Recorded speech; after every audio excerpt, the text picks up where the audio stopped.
Corona virus के चलते physical लेन then 50% तक घट गया है। अब इसकी जगह ऑनलाइन ट्रांजैक्शन ने ले ली है। त्योहारी सीजन को देखते हुए लोग बड़े पैमाने पर ऑनलाइन शॉपिंग कर भुगतान भी ऑनलाइन तरीके से ही कर रहे हैं, लेकिन इसी दौरान कई दफा लोग ऑनलाइन ठगी का भी शिकार हुए हैं। नागपुर की बात की जाए तो यहाँ हर रोज कोई ना कोई ऑनलाइन चोरों की चंगुल में फंस रहा है और अपने हजारों लाखों रुपए भी गंवा रहा है।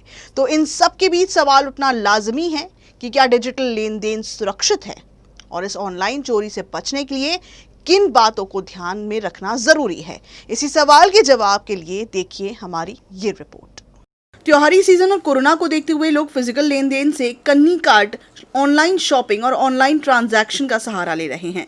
इसी दरमियान कई साइबर अपराधी भी सक्रिय हो गए हैं। ये साइबर चोर बड़ी ही चतुराई से आपके खाते की जानकारी जुटाकर आपके खाते की सारी रकम पर हाथ साफ कर लेते हैं। डिजिटल लेन देन के लिए आप जिन मोबाइल नंबर या ईमेल का इस्तेमाल करते हैं, जो संबंधित वेबसाइट पर लोड हो जाता है, साइबर अपराधी इन्हीं सर्वरों को ट्रैक कर आपको मैसेज, कॉल या मेल के जरिए तमाम तरह के लुभावने ऑफर देते हैं।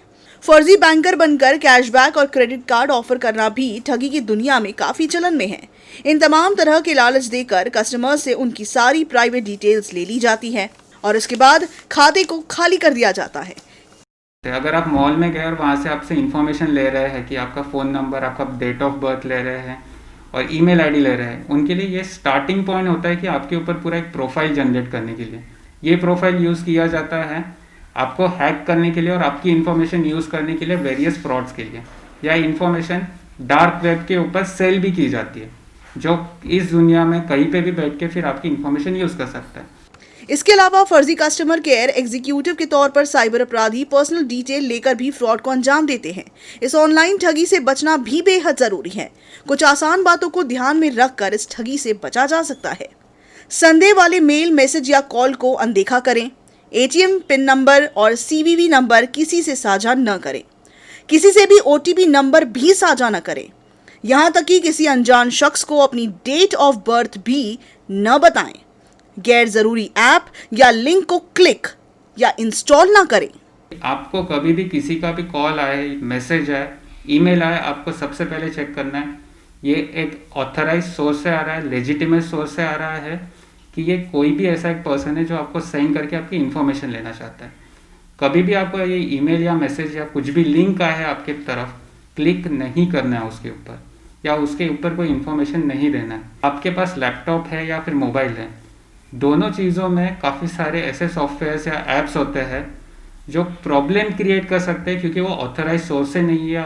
तो हर बार ध्यान रखना है कि जो भी सॉफ्टवेयर या ऐप्स यूज़ करोगे वो एक असली ऐप है, असली सॉफ्टवेयर है और हर बार अगर कंप्यूटर या लैपटॉप यूज़ कर रहे हो आप तो उसमें एंटीवायरस रहना ज़रूरी है।